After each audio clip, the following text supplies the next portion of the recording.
Hi folks, welcome to RJA Impact, and buckle up. If you're looking to earn hundreds, if not thousands of % returns on your assets, spend the next 5 minutes with me and you'll understand what yield farming is, how people are achieving these very spicy returns, and how just as many are losing their shirts trying to do the same. Oh, and there might be a jargon busting shootout. Let's go to it. Let me hit you first with one piece of terminology you absolutely have to know: APY, annual percentage yield. You might earn interest in a bank, not much. $100 in the bank might give you $1 in a year's time. That's 1% APY. What if you could put your Bitcoin, Ethereum or other asset in a crypto protocol and they give you interest in return? Well, you sort of can. They're not banks. Generically, they're called DeFi protocols, and you typically don't get a cash return. You'll get interest in crypto, perhaps the same as you put in, or perhaps another crypto token. DeFi, by the way, is decentralized finance, and that is yield farming, writ simple. Returns can be in the triple-digit APY or more, but with great risk comes great reward, as Thomas Jefferson said.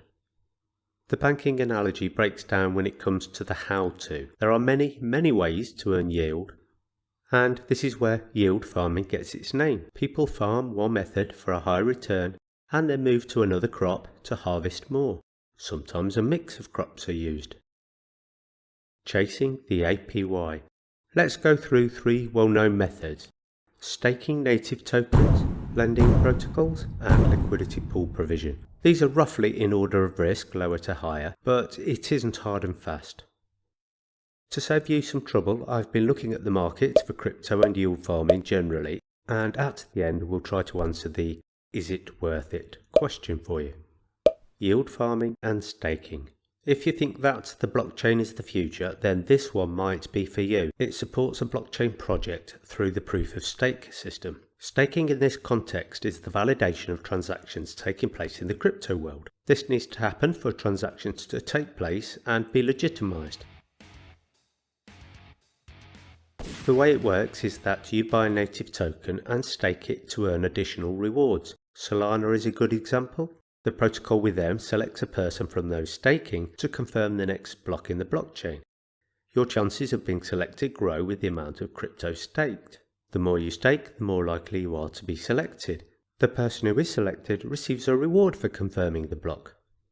Blockchains using proof of stake include Solana, Cardano, Polkadot, and Ethereum. Just to note, it's Ethereum 2, aka ETH2, who are actually moving towards the proof of stake system. A very simple way of staking is for you to place your tokens on a crypto exchange like Coinbase. They all deal with the technicalities and you just receive the benefits. The irony, however, in using a crypto exchange like Coinbase to do this is that you are investing in a centralized entity to provide access to the DeFi world. The proof of stake system is actually an alternative to the energy-hungry proof of work system, which rewards cryptocurrency miners.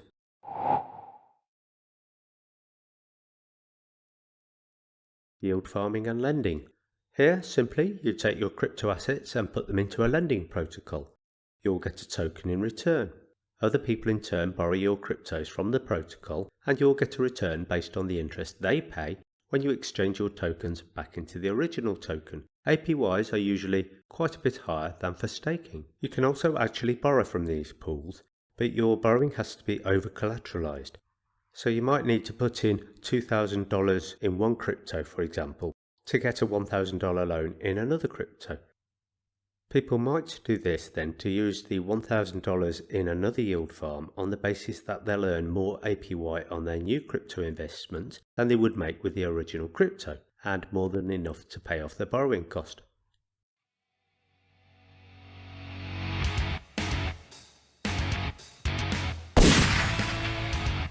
Companies such as Compound or Aave operate in this space. A quick example. Let's say you put in $2,000 DAI, valued $2,000, into Compound. You'll receive $2,000 worth of CDAI, a token, in return. The exchange rate was therefore 1-to-1. If the interest rate for DAI is 10% and remains there for a year, the exchange rate in 1 year will be 1 to 1.1. When you remove your day from the protocol, you'll receive 2,200 day back, value of $2,200. APYs are usually very volatile in these pools, and the rates depend on the numbers and values that borrowers and lenders contribute, essentially a supply and demand based rate. Yield farming and liquidity pools.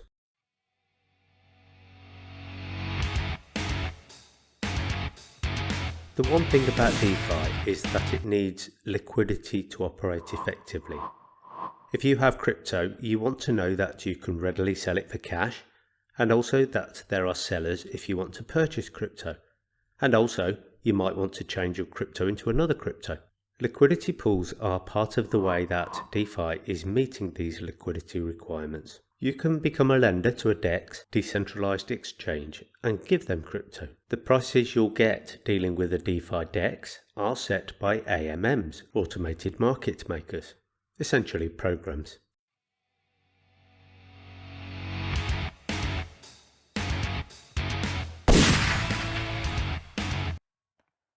Typically, you actually need a pair of crypto assets to lend to a liquidity pool. One is usually a stablecoin. An example would be an ETH day pair, which you can use on Uniswap, and you'll get a token in return. Now, the interest or APY or profit, however you want to see it, typically from a liquidity pool, comes from, amongst other things, the transaction fees from the pool, and it will be a proportion of your share of the overall pool. Protocols and variations thereof on the marketplace include Uniswap, which works with ETH and any other crypto. It's open source and anyone can start an exchange pair for free. Curve. This is a DeFi liquidity pool for stablecoins based on the ETH network. This has reduced so-called slippage because stablecoins aren't volatile, in theory.